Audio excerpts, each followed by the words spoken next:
Bonjour à tous. Pour calculer votre note du bac, on va remplir une feuille de calcul fournie par le ministère de l'Éducation nationale que vous pouvez télécharger gratuitement en suivant le lien qui se trouve en description.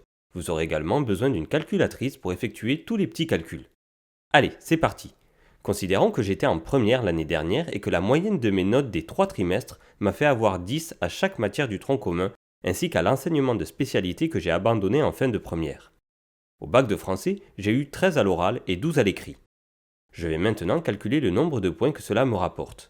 Pour cela, il faut multiplier ma note dans chaque discipline par le coefficient qui lui est associé. Pour l'histoire, ça fait 10 fois 3, soit 30 points, tout comme les langues vivantes et l'enseignement scientifique. L'enseignement de spécialité est lui coefficient 8, donc il rapporte 80 points. Le MC et son coefficient 1 rapportent 10 points. Pour les épreuves de bac de français qui sont affectées d'un coefficient 5, ça fait 65 points pour l'oral et 60 points pour l'écrit. Passons maintenant à l'année de terminale. Cette fois, on prend la moyenne des notes des 2 premiers trimestres de terminale pour chacune des matières du tronc commun, ainsi que pour l'EPS, et comme en première, on considère que j'ai eu 10. Aux épreuves du bac de mes 2 spécialités de terminale, admettons que j'ai eu 15 à chacune. On est mi-avril, et comme je n'ai pas encore passé les épreuves de philosophie et du grand oral, je n'ai pas encore de notes, donc je n'ai rien à compter pour ces 2 matières. Je vais maintenant calculer le nombre de points obtenus. Comme pour la classe de première, il faut multiplier ma note dans chaque discipline par le coefficient qui lui est associé. Pour l'histoire-géographie, les langues vivantes et l'enseignement scientifique, ça fait 10 fois 3, soit 30 points chacune. Le PS a un coefficient 6, donc ça rapporte 60 points. Le MC et son coefficient 1 rapportent 10 points comme en première.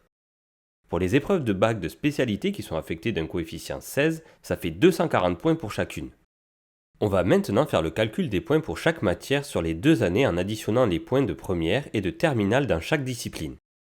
Pour l'histoire-géographie, les 30 points de première et les 30 points de terminale permettent d'obtenir 60 points au total. Il en est de même pour les autres langues vivantes et l'enseignement scientifique.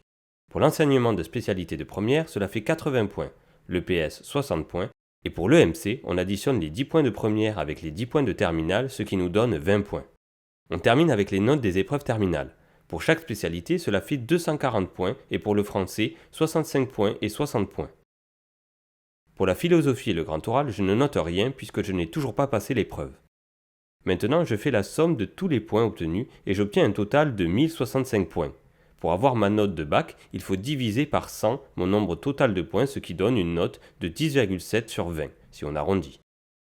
Génial, on est le 15 avril et c'est bon, j'ai déjà mon bac.